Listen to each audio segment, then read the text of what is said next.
Gaming, it's a hard life, isn't it?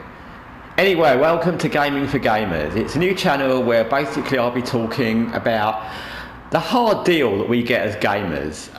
Firstly, who am I? Well, who I am is not important. It's not about me. It's not about anything other than gamers, you, me, anyone who's gaming, anyone who does game or has gamed, and it's about how we're treated in general by video game publishers, developers, and how the gaming industry is, and the way it's generally declined to not just a bad state, but very bad practices, and some very dubious things go on that wouldn't be allowed in any other industry, which I'll come to in a little bit. For reference point, I'm in London, I am in London, and this video game here in front of you is London. That's Battersea Power Station, and the young lady you can see in front of you, this is Nor. And if you watch this channel more, you'll see more of Nor. But that's not important either. What's important is gaming. If you have any comments, I'd be glad to hear your comments, and I'd also be grateful if you'd like or subscribe if you find this interesting. And like I said, I'll be trying to post pretty regularly, at least once every other day, if not more, depending on whether it is gaming news that comes up or about long-term gaming issues. And today, what I'd like to start off with is talking about how gaming has really dropped the ball, because they can, on the way they sell products and the state of the products they sell. Let me explain. And most of you will be aware, if you play any amount of games or watch any amount of YouTube about games, that it's become pretty standard now, really, for gaming publishers to release games in pretty poor states, and that can cover a whole lot of topics. It can be because they're not fit for the purpose, because they're buggy or they're broken, they can't be played properly, because they're got very poor amount of content. Another thing is because the original trailers are nothing like the game, even though the trailers weren't shown that long ago. Sometimes the trailers completely don't reflect the gameplay. Sometimes they actually make films or videos that aren't actually from the game to sell a game or to market a game. And other times they just pick the best bits and show them. And there's plenty of nefarious practices going on which wouldn't be allowed in any other industries. Can you imagine going to buy a car and they'd show you the car in a video, and then when you got there it would be a different car, completely different to what the car you went to buy was. You wouldn't buy it, and of course you wouldn't. And it would be like buying a TV, and when you bought the TV it didn't really work, and the screen was blurry, and the controller didn't work, and they'd say, it is a TV, and we'll patch it later, and if you send it back to us we'll fix it, or over time if you download these fixes on your TV it'll actually work okay. Well, of course you wouldn't, because that would be ridiculous, and there's no difference in that between what game publishers do and what those companies do, except those companies don't do it because they wouldn't get away with it. In fact, there's no other industry or company in anywhere that does that, because they wouldn't be allowed to get away with it.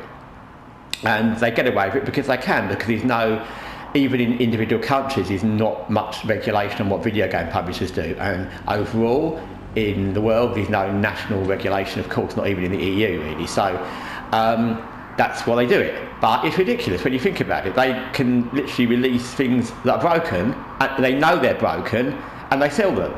And they think that's fine. Things that aren't what they said they were, things that are broken, things that are buggy, things that don't have the content they say they're going to have, and they think, yeah, this is okay, because it's just gamers, and gamers will suck it up because it doesn't matter, and they can't do anything about it, which is exactly the way they do it. Because if you sold a TV or a car or a phone or anything else that didn't work like that, people would complain and they wouldn't do it. And they wouldn't do it because the minute they did it, not only would it get backlash and they'd have to give refunds, and it would be very bad, and there'd be lots of inquiries into how they did that, but also people would give those companies negative reviews, and no one would buy a TV made by a certain manufacturer or a car made by a certain manufacturer if they were known to sell things that didn't work. You wouldn't buy a PlayStation if everyone knew that when Sony sent them out, most of them were just broken and didn't work, and they always had to replace parts. Of course you wouldn't, because if that was the standard way Sony operated, you wouldn't do it. But gaming companies do it. The second part to this is the way that they try to add on extra things in games to make you pay. Extra content that needs a download, but you need that content to finish the game. Extra missions that actually help you finish the game because you can't without it. Loot or microtransactions that you kind of need to get enough storage or whatever it might be, all these things that are in-game hidden costs, whether they're things to get extra parts to the game that should be in the game, or whether they're extra things to help you win the game or get more storage, whatever.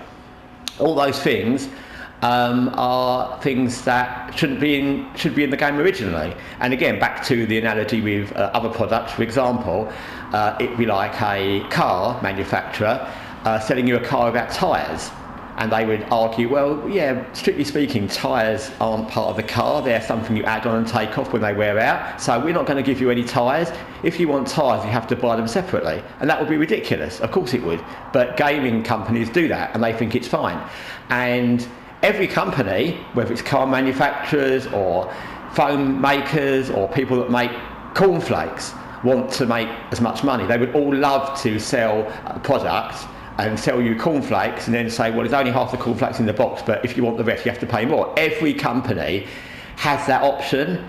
It's not something only related to gaming. Anyone could do that. Car companies could sell cars without tyres. Phones could sell phones without batteries and say, well, the battery's not strictly speaking included, so you have to pay for the battery.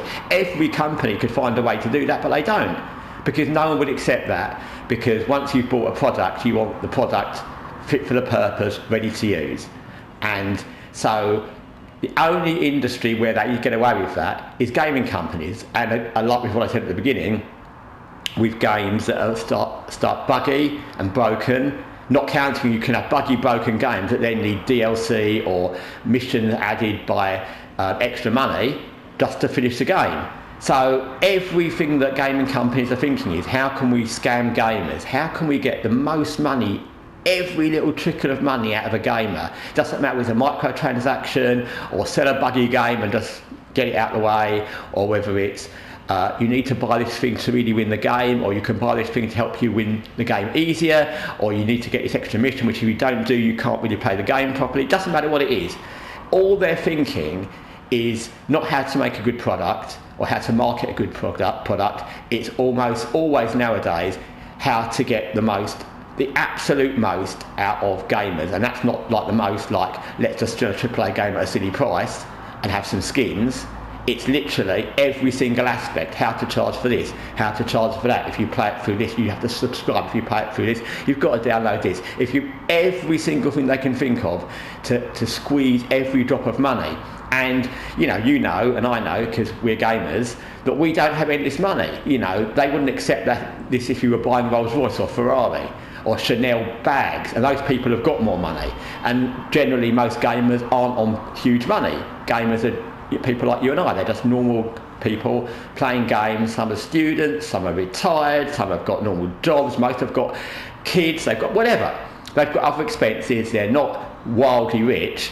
And why should we be milked for every penny out of a product when other industries and companies don't do it? Even things like DVDs, Blu-ray, that would be another example. You know, that's another thing that comes from digital. You can digitally download a game, and you could have a movie that you bought on Amazon, wherever, and you could buy it, and then they could knock the end off and say, well, the ending, you know, there's 2 endings or 3 endings, so if you want to get the other ending, you need to pay more. But of course they wouldn't, because we wouldn't accept that. There might be a director's cut, or there might be an addition to the end of the movie on the DVD, but you wouldn't be charged for an extra ending. Or they might say, well, this film's in this language, and if you want it in another language, well, that's not strictly speaking our business, so you have to buy this to download that language as well. Of course not. So every single industry could do it, but only gaming does it. And as gamers, we are the most milked and taken advantage of people in any consumer industry, and that needs to stop, because it's not just bad, it's getting worse and worse all the time. Anyway, thanks for listening. Like I said, if you've had any thoughts, please post comments. If you find this interesting, please like or subscribe to the channel. I'll be posting more regularly about about anything I see. I've already got other thoughts about things I've already seen, and obviously any news that happens during a normal week, I'll also comment on that if it's something relevant. Anyway, thanks for watching Gaming for Gamers, and gaming should be for gamers. From me, take care.